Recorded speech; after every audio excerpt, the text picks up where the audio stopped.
Good morning, everybody. I guess we'll go ahead and get this kicked off since it's 10 a.m. We want to be mindful of your time today. We want to thank everybody for taking time out to join us. Hopefully we'll have a good meeting today and should have a lot of people on here since we have some cold and wet weather outside. As you might have seen, Matt sent out an agenda this time, which was some feedback we got on the last call. And today we'll be going over Louisiana Transportation Conference, some change order topics, CCS sign up, and some RFCO topics. And then again, we'll have a Q&A at the end here. Obviously, you can ask questions in the chat, and we'll try to handle those as we proceed through the meeting. And with that, I guess I'm kicking it off to, I don't know, I didn't ask, Brian or Matt? Brian? Yep, I'll take it. Thanks, Les. I'd like to welcome everybody to the webinar. Thanks for coming. Looks like we've got about 100 people on so far. Just kind of go over this. This is a recurring webinar. It happens the third Wednesday of every month, 10 a.m. And just kind of want to reiterate the reasons why we're doing this. And it's to keep everybody updated on the latest developments, provide a space for all the stakeholders for collaboration, share insights and expertise, and then create cohesion across all the 9 districts. We want to ensure consistent policy implementation and outcomes. So that's why we're here. That's what we're doing. We've got some topics that have come up over the last 30 days or so, and we're going to go over those, and then we'll open the floor up to questions as usual. And we'll get kicked off. Caitlin's going to take us from the start here with the Transportation Conference updates. Caitlin? Unmute myself. Yeah, so this is just a reminder that we have the transportation conference on March 16th through 19th, and you have to get signed up prior to February 28th. They are not allowing any walk-up registrations this year. Headquarters Construction will be hosting a roundtable discussion on Tuesday, the 18th at 8 a.m. for anyone who wants to join us. And we've been asked in the past if we are recording this, but they do not allow video recording at the transportation conference. So if y'all want to go, you need to sign up before the 28th of this month. And that was it. Thank you. Any questions or anything about the conference or what we're going to be doing? We'll have that session later in the meeting. We'll have a round table. We'll have 2 large rooms, I think, set up, and we'll have an agenda that we'll put out beforehand. So hopefully we'll have some good conversation there in person with everybody. Look forward to that. So the first topic I've got to talk about today are change orders. I think we've been pretty successful with our change order templates, and we've got a few more coming in. I'm going to talk about in a minute, but I want to remind everyone on the change order templates for all the information at the top of that template, especially the reason codes. We're asking that you actually type in what the reason code is, and keeps us from having to, click around and try to figure out what we're talking about. Again, we want to remind you the PM information is not just that who the PM is, but that you've actually talked to the PM, that you've verified the funding is available, that they've gotten with the program manager to make sure the funding's there. And of course, the budget request cannot be made until the change order is approved. So we just wanted to remind everybody of that. Reach out to that PM and make sure that funding is available. We do have, I think Matt's going to talk about in a little bit, we've had some success with all of our project closeouts. Kudos to everybody that worked hard on that. And we have a closeout template that we put on our website for everybody. A couple of folks have used it, and I think it's been very successful. So if you haven't seen it, take a look at it. It's on our website. And we are working on a partial acceptance change order template. And I want to give a shout out to Vicki, who took the initiative to go and draft that proposal for us and get us started on it. We're using her work to create that template. So I want to thank Vicki for that. And you'll see that on our website soon enough. So that's our closeout template for projects that need to be closed out, our partial acceptance. And the last thing I have to talk about on change orders are reservation of rights. The reservation of rights is something that we're not seeing consistent use on change orders, so we just want to make some clarifications. The reservation must be specific, not general. There needs to be a justification reason for the cost or the time that cannot be determined. It can't be that the PE and the contractor, cannot come to terms, they cannot agree. That is not a reason to reserve rights. That's why we have our escalation process, run it up the chain, and then there's always the ripcord of force account for that. So be specific, call out the exact thing we're reserving our rights on, make that clear from the beginning. If you have any questions, reach out to your headquarters area engineer. That's all I have on change orders. The next topic of discussion is going to be the CCS form sign up. I'm going to hand it over to Matt for that. All right, thank you. Good morning, everybody. First thing, Brian kind of mentioned it. We did get our response back from legislative audit. I know all of our internal folks are keenly aware of the issues we've had with finals getting turned in a timely manner. And I know y'all have had plenty of conversations from us, from operations folks, from the third floor, all of that about getting those turned in timely. This year, we did a much better job. We actually didn't have any legislative audit findings on the QA, QC stuff, our 2059 ATM form.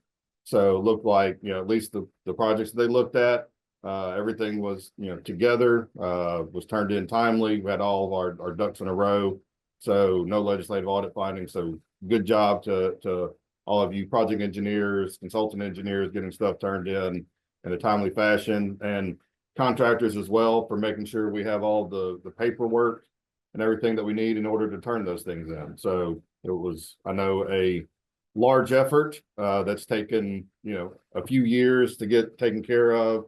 I know we have received some emails from the third floor thanking us for finally getting that taken care of. So just want to reiterate that to everybody on the call that, hey, great job by all y'all. We appreciate the hard work. We know y'all got a lot on your plates. Y'all are bouncing from one project to the next, to the next, to the next. And the paperwork stuff is usually kind of on the back burner, but we appreciate y'all getting those turned in on time. And all that to say, let's not let it slack off now. We still want to make sure we're turning those in on time for this year and every year to come. But again, appreciate everything on that. The other thing that I'm going to speak about is let's see, make sure I'm sharing the consultant contract stuff. I got my agenda pulled up right now. So I will be sending this out. This is mainly, or actually it is for our internal folks. I know last time that we had the webinar, we talked a little bit about CCS, getting IDIQ contracts, whether it's a project specific contract or if it's a district wide IDIQ contract, how to go through, procure that, what are the steps, that sort of thing. So we put the information on our construction intranet page for everybody. It is here in the administrative portion under projected add to close out guidance, or is that right? Yeah. So when you click on this is that document that will kind of go through the steps. And I just closed that out. This is me trying to do stuff on the fly. But it goes through everything as far as, how to go through, start doing the advertisement, how to go through the initial review with the PET committee, all that. So I think, we kind of scrolled through this pretty quickly last time. Just want to make sure everybody is aware that this document is up there for y'all to review.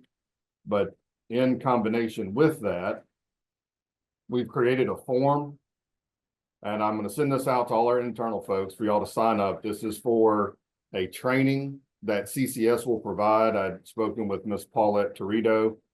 She was willing to sit down, depending on how large a group we have, maybe 1 or 2 sessions. So I'll send this out, just has some standard information on it, name, email address, what district, and then it'll have set times for dates. Now it won't be next week. This is just some information I'd put in here just to populate it. This will be, further back because, trying to get something set up for next week's probably too soon, along with what time, just morning or afternoon works best. once we get that, we'll kind of send out to everybody that was interested. All right, this is the date and time that we're going to have those meetings. And then also, if you would, go through the document I just spoke about. Give us, some questions, that sort of thing, for if there's any specific clarification you need. If you need clarification on what the PET committee does, how long this process takes, that sort of stuff, make sure we're looking into that. You definitely want to get this process started well in advance, because as a government agency, we do have to put these things out for bid. So it takes some time to advertise, for the consultants to be able to put their information together, submit it. Then the PET group has to review it, go over all the information that's submitted, make a recommendation, and then you still have to negotiate the contract based on man hours and things like that. So make sure if you're looking like you're going to need some help, your project's coming up for the letting in 3 months, 4 months, whatever the case may be, you need to get that process started immediately, because the process can take anywhere from 4 to 6 months to get a consultant on board. Another thing with consultant contract services stuff, for LPA projects specifically, I know project engineers, we are the coordinators for those. If you see that a consultant is maybe not performing or getting work done adequately, I know we had talked about doing an assessment, a review of the work, that sort of thing, but also make sure you're notifying your project manager. A lot of times with the LPA project specifically, those are 80-20 splits for the CE&I. So if we still hold the money, we do have some teeth in that contract that we withhold money as necessary from the LPA, so that, we got a consultant that is maybe not getting the information, not documenting properly, things like that, that we go over that. We are doing some audits of various projects, looking back at especially older projects that haven't been closed out, maybe don't have a final acceptance date, so it's not showing up on a late list, things like that. And so we're trying to go back through and take care of all that information. So be mindful of that, take care of those sort of things. Brian, I don't remember if you said anything on the change orders. We're also auditing change orders. So we're looking back at those. Want to make sure some of the ones we looked at already, looks like we're, there may be some splitting up of change orders to avoid the category 1 issue that is being looked at, not just by us, by administration. They've been looking at change orders for a while. That's why we have some of these processes in place. So we're, of course, scrutinizing these a little more these days. So just be mindful of that. Make sure if it's a change order, everything that's supposed to be incorporated into that change order needs to be there. If it's category 1, it's category 1 based on days or contract amount. That's kind of it. Like I say, I'm going to send this form out for everybody, for y'all to fill out. If you're interested, it might be better for the districts if y'all have 1 or 2 people that will be your designated folks for that district, especially for a district-wide IDIQ. That way you have a couple experts in the district that know exactly how to go through this process, and you can help out your project engineers as necessary for project-specific needs. I think the next thing, before I jump off of that, I do want to reiterate our webpage here. This is where we put a lot of information. Hoping everybody can see that, but we put the change order templates here. Like I said, we put the information for CCS here. RFCO forms are here. We're trying to go through all of the information that's provided in these tabs down here at the bottom to update items that are necessary, maybe get rid of some things that are possibly obsolete at this point that haven't been updated in 25 years. So want to make sure, if there's something you see in here that probably needs to go away, just let us know. We also have these various tabs. These are associated with the specifications. So it goes over those sections. So if you click on, 6 and 9, that's your concrete related stuff. 7 is your miscellaneous things, as well as work zone stuff. So, if you're trying to find information or a specific form based on whatever the item is, you can come into these sections and, these things should be provided. Again, your pile driving, geotech forms for drill shafts, pile driving logs, all that. There's links to these things. So make sure, y'all are utilizing that if you're trying to find something. We love our paperwork here at the government. We're trying to make it electronic. So we're working with our e-construction team to put these in the headlight, make them electronic, things like that. But if you're looking for something, this should be where you go to find it.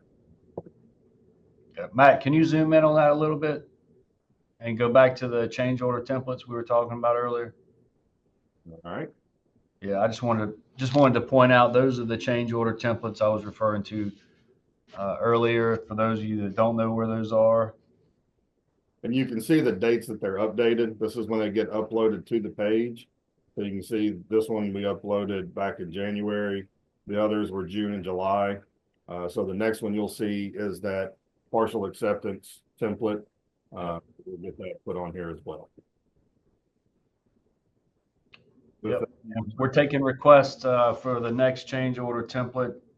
So if anybody's got one out there that they've built, they want us to take a look at, send it on, send it up. We'll be glad to take a look and add it to the list. I see that Vicky has provided a list for us in the chat that she's worked on several. So we'll take a look at that as well. So yeah. Appreciate the help, Vicky. There, you can go ahead with the RFCO. Yep. RFCO is our next topic. All right, so I'm going to go and start about talking about the DocuSign template for RFCO. Before I get into the template, I'm going to talk about, why, when we use it and how. I'm going to share my screen.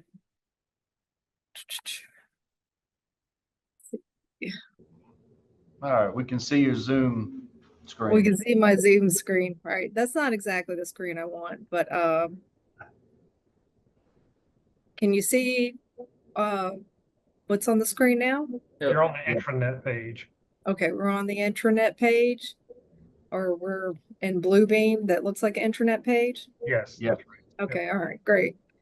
Okay, so before I go over the how to set up a DocuSign and template, we'll just go over the how or the why. So as you know, we got requests for RFCOs. We had this new special revision that came out, and it basically says that the contractor can request additional compensation for work material delays, inefficiencies, disruptions, and other additional costs or expenses reportedly not covered in the contract and not ordered as extra work. The contractor shall notify the project engineer in writing, that is the request for RFCO, of his intention for the request for change orders. So we have that, and that's been implemented, and we've talked about this in many webinars and construction roundup meetings so far, and I think a lot of PEs are using it. And this RFCO is to go up to the highest approver, meaning if it's a category 1, it's, you approve it on your level as the PE or the area engineer, if that's what you do in the office. Category 2 will go up to the area engineer. And then I'm sorry, I think I have this mixed up, but category 1 goes up to the chief engineer, category 2, the area engineer, and category 3, the project engineer. The template I'm going to show you is for category 1. I can create a category 2, but I have not done so. It's just, I just need to take off the chief engineer and stuff. So, so when do we use the RFCO? We need to, first of all, we need to get an RFCO fully approved prior to the start of the work for the RFCO. So a lot of times we're getting these RFCOs and y'all have already started on the work. That's not the point of this. The point of this is to get a rough order of magnitude and a project impact and agree upon it up to the highest approver before the work begins.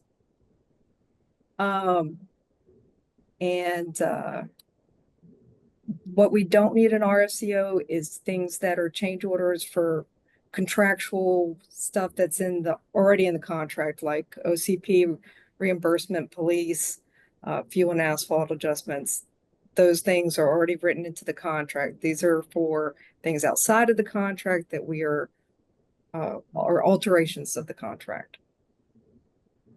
Okay, so I took screenshots of DocuSign. It looked like you didn't have a problem, Matt, going through stuff in real time, but I'll just go through the screenshots and maybe open up the application after. Okay, so I took a screenshot.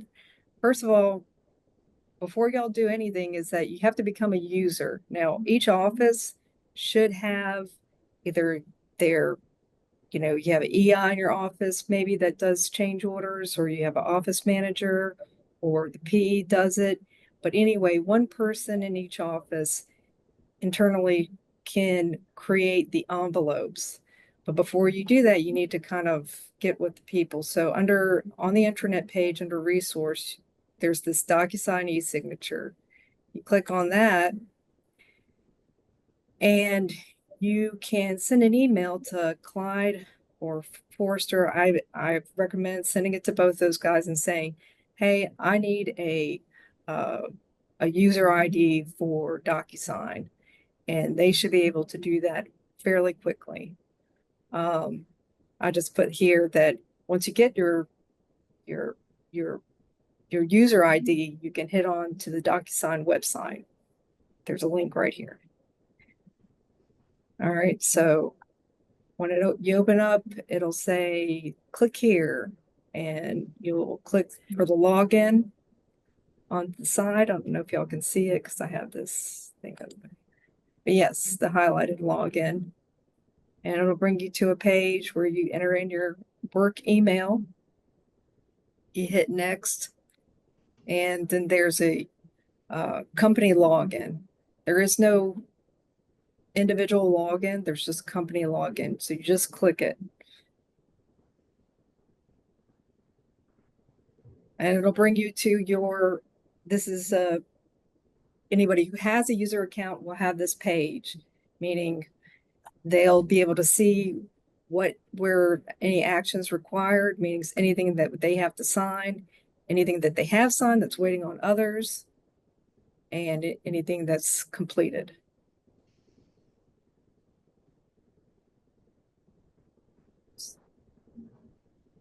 So let me go back. Okay, so you want to click on templates. So once you find out who in your office is responsible for creating these envelopes, I'd like y'all to send me that email address. If I can batch it, I will try to batch it so that I can send this template to everybody all at once, but I probably need a list of people who are going to be responsible for creating the envelopes.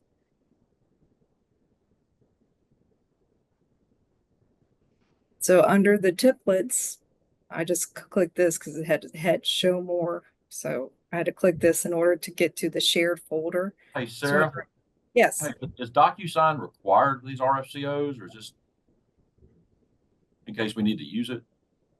Say that again? Is the DocuSign, is that going to be required for the RFCO, or can we still just sign it?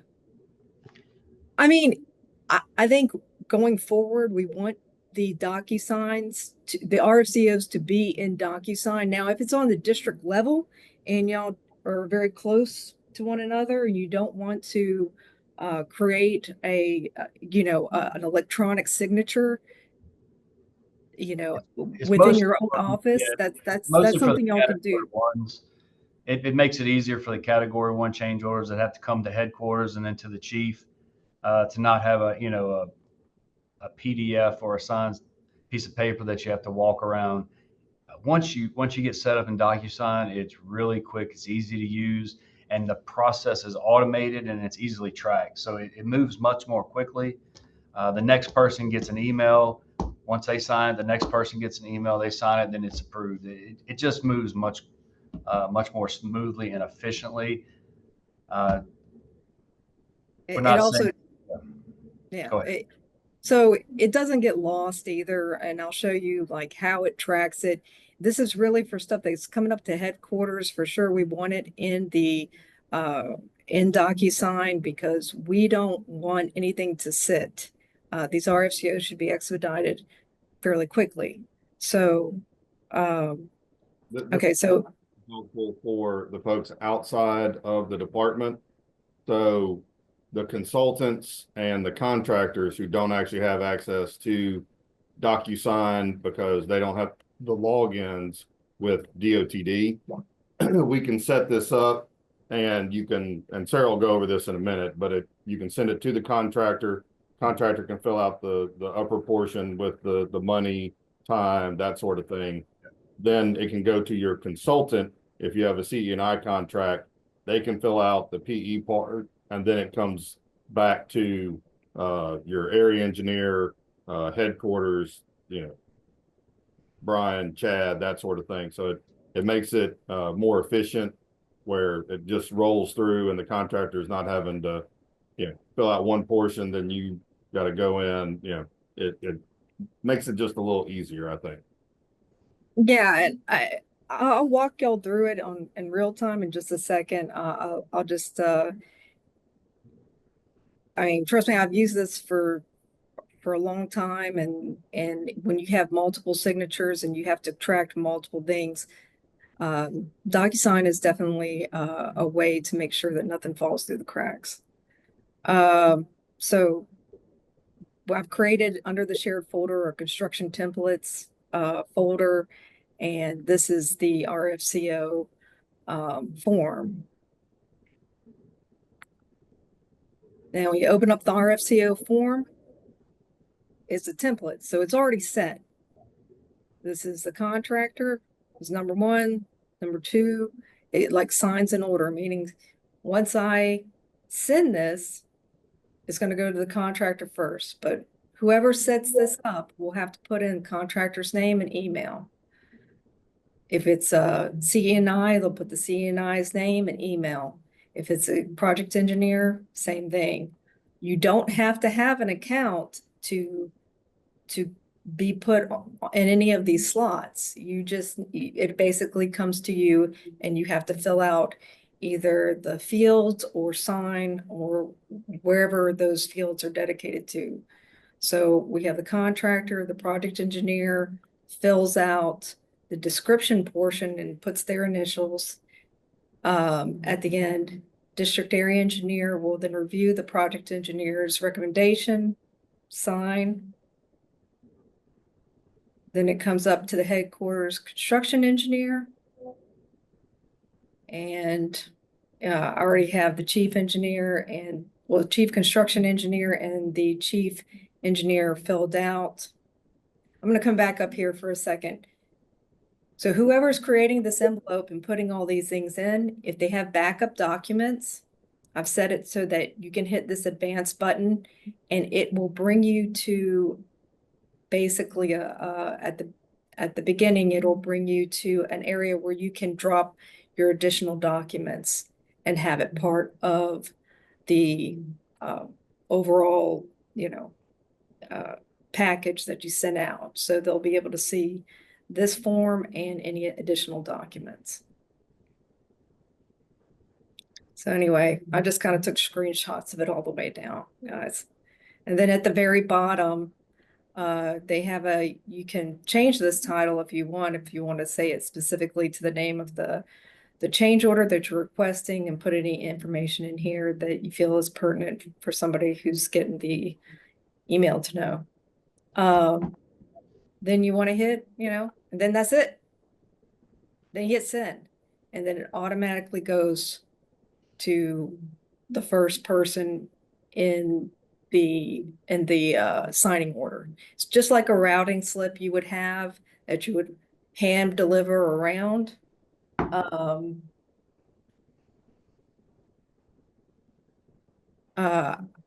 It's just like that, and you definitely will, wherever it sits, you'll know who it sits with. So I just did this, you'll get this kind of email. It'll say your name via DocuSign with the name, whatever name you've given to that PDF. When you open your email, you'll hit review document. It'll say you need to review and sign. And then when it comes to, say, the contractor, they can fill out all this information. I kind of just filled it out for fun, just to show you, like, these are all the fields. It'll fill it out, and then it goes to the next person. And they can list their attached documents in here. And of course, you'll have to communicate with each other, because if that should already be attached to the document once you start it. And then you would hit finish. Yeah, Sarah, I just want to add real quick that this is not the full change order request. This is not all the backup associated. This is a rough order of magnitude. Right. This is for entitlement.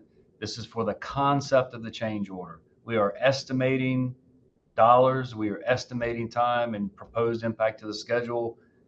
The routing of this slip is to expedite the approval process, so everybody's on the same page when it comes to entitlement, budget, and how this is going to get processed and paid. This DocuSign method it may look cumbersome, but I can assure you this is quick. It is easy to use. Once you use it once, it's very user-friendly. It tracks the process for everybody. We don't have RFCOs with PDFs and email getting lost in the shuffle. Everything is tracked and easy to use, and it prompts the next approval level, and it keeps the process moving. So again, just to reiterate, this is not to take the place of the actual change order. This is just to get the initial approval to move forward to the highest level, to get the ball rolling. And then I've already seen some change orders come in with the attached RFCO approved. And I pull up the attachment, see the RFCO, I see the write-up, I see where we already approved it. I look at the numbers, and it's easy to approve. We already know what we're talking about. The budget we know for sure has been approved. It's been reviewed by the project engineer, the 10904, the backup, everything's there. We know what the concept is. We know what the rough order of magnitude estimate was. We see what the actual costs are. It moves a lot faster. I just want to butt in and say approvals can happen on your phone, and I think the highest level people have it on their phone. Yes. So that's something that helps speed everything up. All right, so I'll go through the rest of these, but I'm probably going to open up the DocuSign so you can see it a little, because I think it is a little cumbersome, these screenshots that I took. I just didn't know how that, I didn't want to trust the bandwidth to be able to show everything. So anyway, when you hit finish, it goes to the next person. For the PE, it'll send them, the PE gives their recommendation, they select the boxes, and then this will be signed. You'll hit finish again, and that will, your area engineer will sign and date. So I took another screenshot of that. So this is now the third email that's gone through to the area engineer, the district area engineer, to fill out and sign. I do want to note this. If you sign and you just say, oh, no, I don't really want to sign, I need to discuss this a little further with my PE, you can clear the signature and then have that discussion or whatever. You just have to click on it again. And this is really, I would hope y'all can communicate and maybe make changes, but once you make an envelope, once you start the ball, you can only stop the envelope by voiding it. And it actually should say decline to sign. But I created the envelope and I was just sending all of these to myself. So to give you an idea, but anyway, you would hit other actions up here and hit decline to sign and then give the reason to why you're declining to sign. And that voids the envelope and it stops it from going to anybody else. Everybody gets an email saying who has signed, saying that the envelope or the request has been declined, and it'll send the reason with it. All right, so I'm just gonna quickly for fun go to DocuSign, my DocuSign.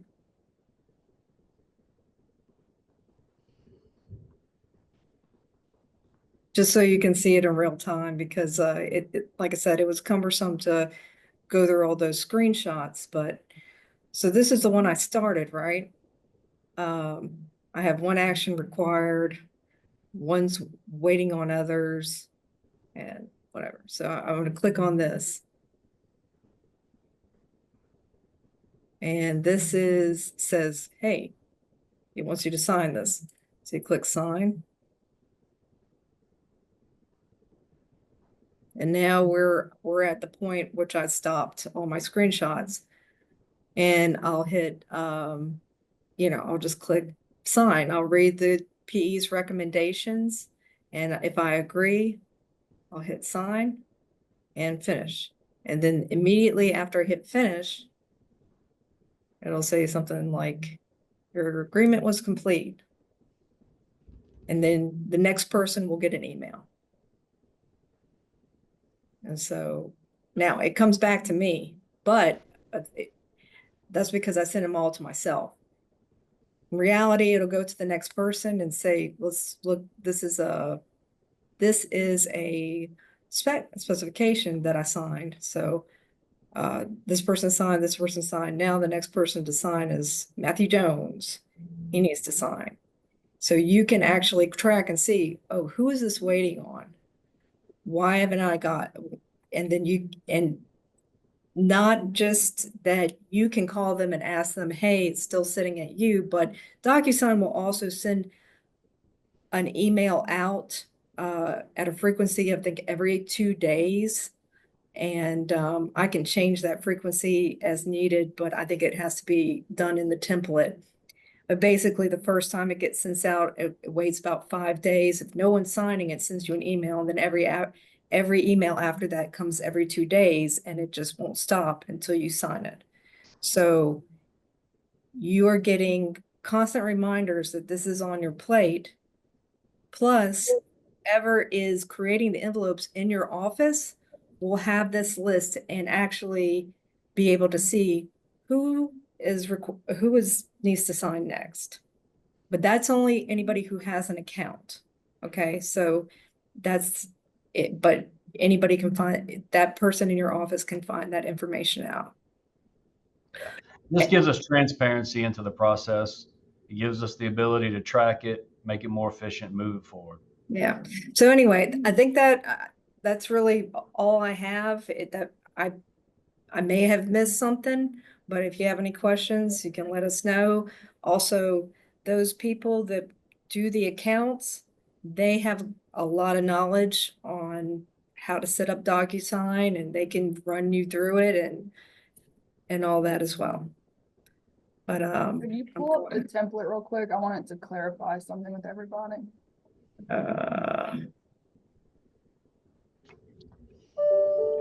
Yeah. While we're doing that, I wanted to add a few things. The whole point of this is to simplify this process. We want to be able, webinar. Okay. the contractor and the PE to initiate this process. I think whatever we need to do to make that happen, as far as getting them access to DocuSign, we're going to do that as well. And we need to stress that it's only needed to start the change order process.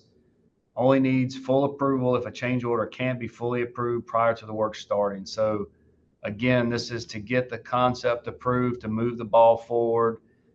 The specification has been revised. We no longer use a verbal. This is to take the place of the verbal. This is the written request to get the approval.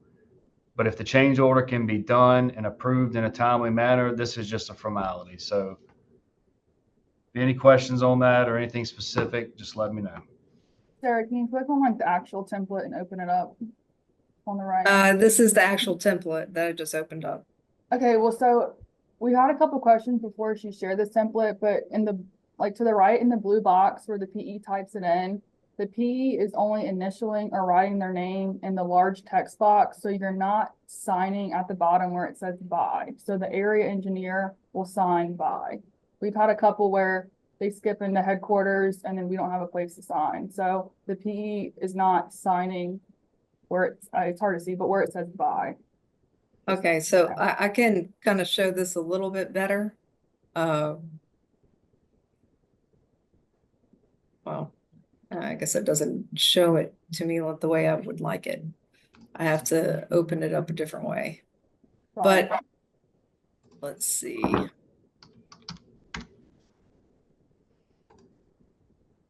I have to just open it as a template to show y'all.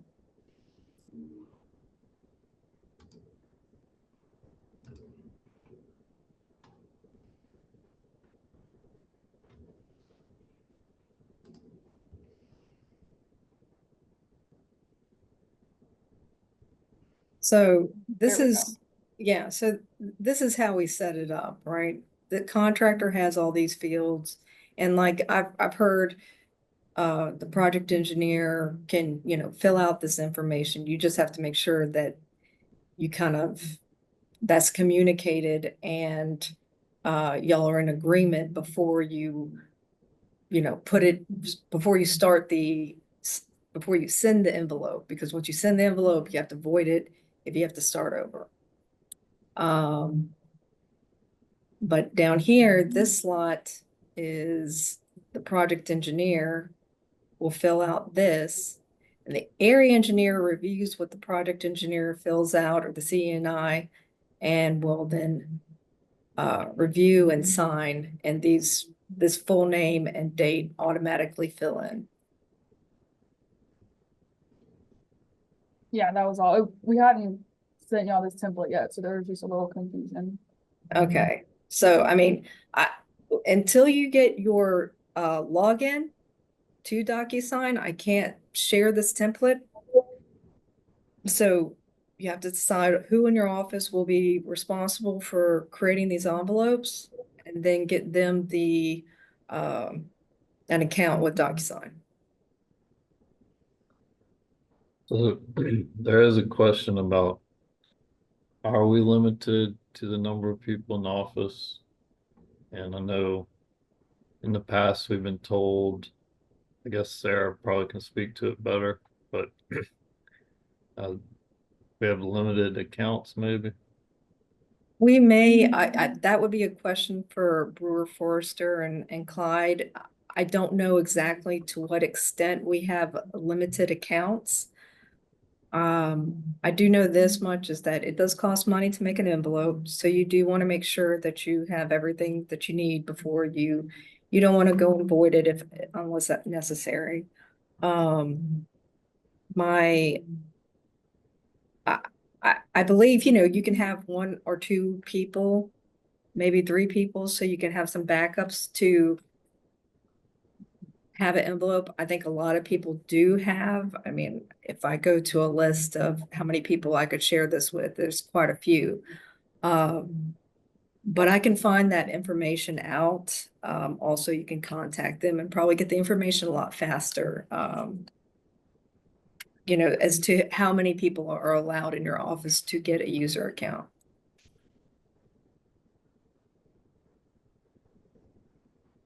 All right, well, in the interim, fill these out, sign them with a pen, scan them, get them up here as soon as possible, and we'll work through that until we get everybody on board with this.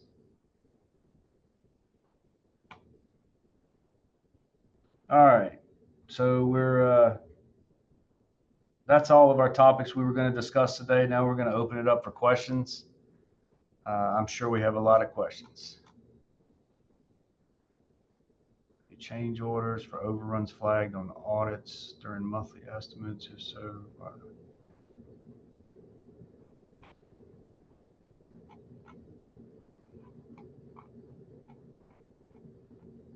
We have the chat, or you can just What are you unmute. talking about? For the, I guess the District 3 question is, are we required to do a RFCO for overruns? And the RFCO, my understanding of the purpose is to do it before the work happens. So if we're having overruns, that's not the same situation. Maybe I want to talk about that a little bit. Yeah, I think the question might be more towards the administrative change orders, fuel adjustments, things like that. That's And if asphalt overruns on an estimate and we still got budget, you can technically pay it. We notify the PE office that you need to do a change order to increase the quantity. I think that's what this is probably asking about. Yeah. Again, typical overruns, probably something that can just be handled in a change order more quickly. The RFCO process is more for alterations to the contract where there's been an impact or additional work that we need to have pricing and approval of the cost. So if this was additional work that needed to be done, I think that would be handled in a change order prior to the estimate period. If there's an estimate overrun and it's administrative or it's something to that effect, the RFCO would not be required.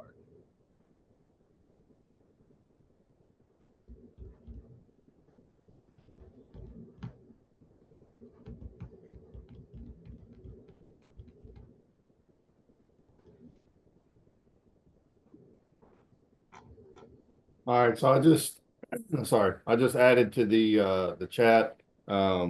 Breldon, I got your message. So just so everybody can see, no, contractors do not need an account specifically.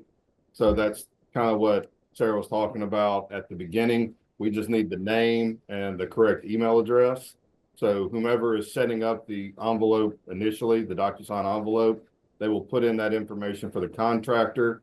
And once they finish putting all the information in and they say send, they'll go to the contractor first. They'll be able to fill out those portions that were assigned to the contractor. So the part about the cost, the time, write-up, that sort of thing, that information will still be available for the contractor to be able to annotate, fill out, that sort of thing. See, Nicole just said, the consultant set up the envelope. If you have your own DocuSign account, yes.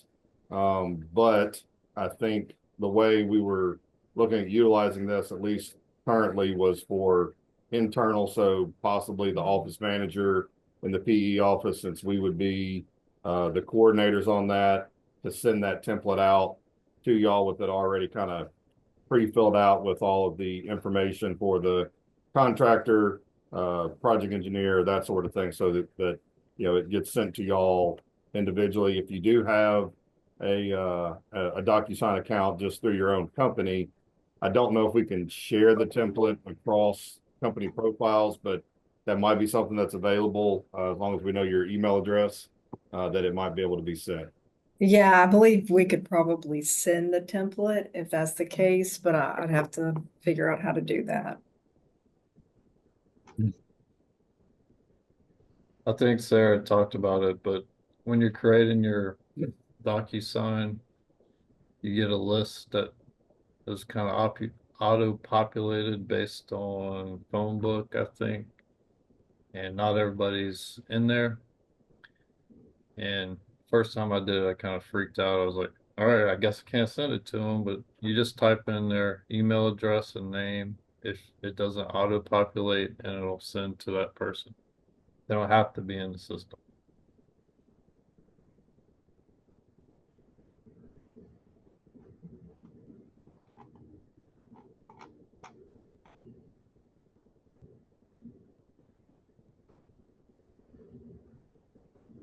Any other questions?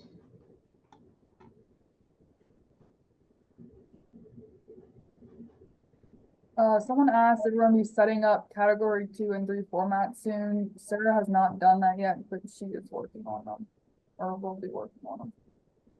Yeah, we should be able to do that fairly quickly because it cuts out the chief engineer, headquarters construction, that sort of thing. So it's just a matter of changing who signs where. So that's not a heavy lift. Yeah. In the interim, they can use the existing ones that you created, Matt? That Sarah created, yeah. Yeah.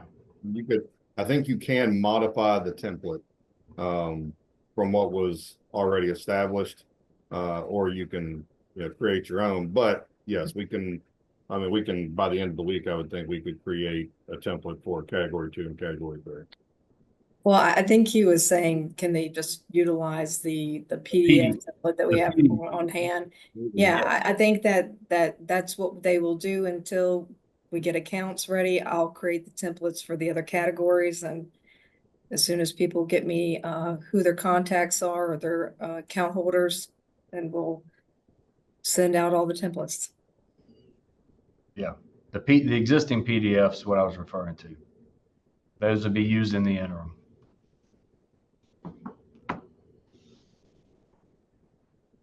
Hey, this is Conrad. I have a question. To clarify, when this template is created and sent to the contractor's going to have the ability to put in their information and their attachments, or as the PEs, are we supposed to take that information, put it in there for them, and then send it to them just to sign? No, they should be able to fill out all the information. Now, if they give you backup ahead of time, and I'll test this out and get back with you, but this is, I believe you want to have your backup added to it before you start basically before you start sending before you hit send, and but all that information, if it goes to the contractor will get the email. They'll have to fill out all the fields before they hit finish. Okay. Thank you. I will say the PE can fill out some of that information, especially if it's extra work and we know the reason for why it's necessary. Say, we've got a side street that we need to go a little further back, something like that. The information, that we're providing to the contractor, you can go ahead and kind of fill that information in on the PDF. They're the ones that would have to put down what the cost, time, that sort of stuff is. That's, up to the contractor. I was going to share real quick. So, everybody see my screen now. So this was a DocuSign that, came from 61. They filled it out initially in the PDF, and then I took that form and stuck it in DocuSign. So that's why you see like the signature here is different than the actual signatures done. Sarah kind of went over this as well, where, the headquarters recommendation with, the area engineer is putting down their initials here, but then Brian actually signs for the headquarters recommendation. So similar to what we just kind of went through, but if y'all are still using the PDF, that's fine. When it gets to us, we will still probably end up populating it into DocuSign, because that makes it easier once it gets up here to move through the system, rather than routing paper slips or just one email of a PDF and asking them to take a look at that, because sometimes it gets lost in emails, whereas the DocuSign will keep reminding you that you have information.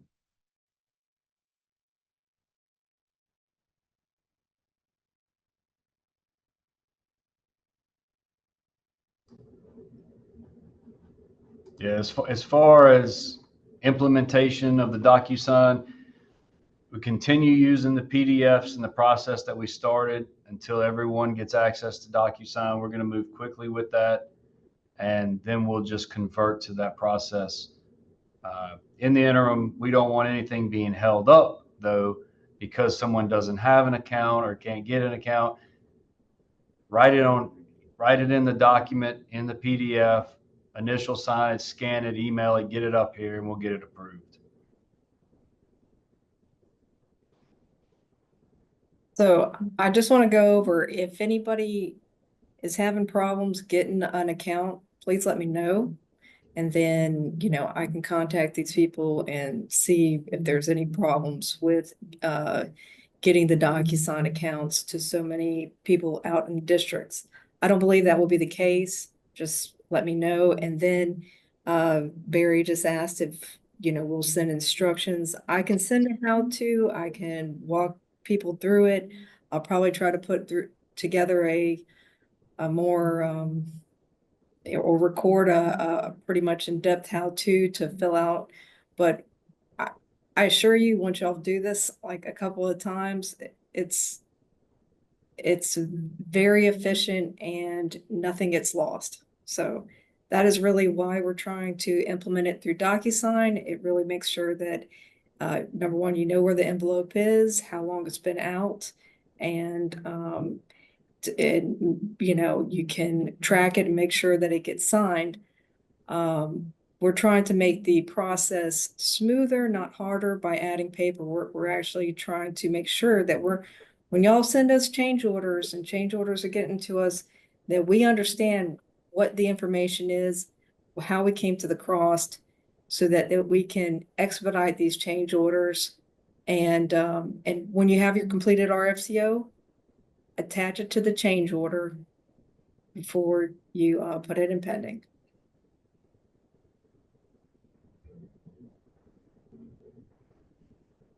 All right, District 3 asks, is there a reason we're still getting emails for overruns? We're still operating in categories and site managers, so everything is controlled by category. We do have a handful of projects where we're trying something different, but until we implement that department-wide, budget needs to be reconciled on a funding site manager category level.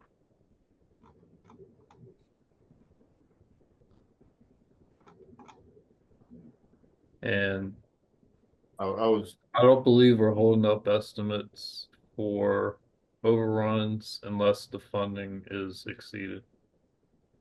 Right. But that's specific to each category. To answer Wayne's question, is this basically needed only for new items? No, it could be for existing items as well. The example I showed briefly is actually all existing items. It's just an overrun, but it's fairly substantial because we're changing a typical section where we ended up with a lot of patching that was going to end up being done. So it just worked better to go with the full reconstruction of the roadway. So that's what that RFCO was for that particular project. So it was still utilizing existing items, but we still need to, get that approval done so that we can move forward with the work. So it could still be items that we already have pricing for, but if it rises, to a change order amount that, is something substantial, we still need to do that.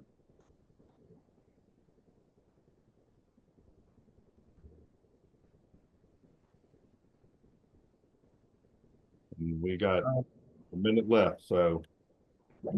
Coming up on 11. Any more questions?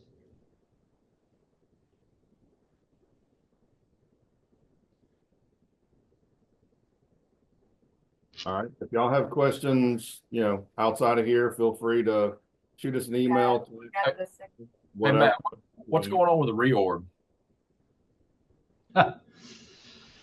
So Take a deeper breath on that one. yeah, so that we have met a few times with the executive staff, and at this time it's been handed off to be the org charts are being reviewed by the consultant Garver, and then we're following up to meet after meeting with them. We're following up to move forward with that with HR, QSIP, and the administrative executive staff. So we should have something in the next several weeks. about moving forward, but it is now currently being reviewed by the consultant to make sure that we're doing it in the most efficient manner. You can also submit that question. The secretary will have a roundtable discussion as well at the transportation conference. And I think they've sent out a few emails to submit questions. I actually had planned on submitting a very similar question for the secretary regarding the reorg. So.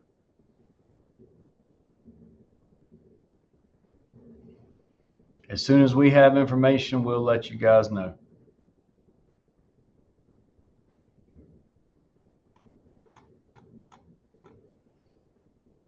All right. Thank you for your time. Appreciate it, everybody. Thank you, Brian. Thanks, everybody.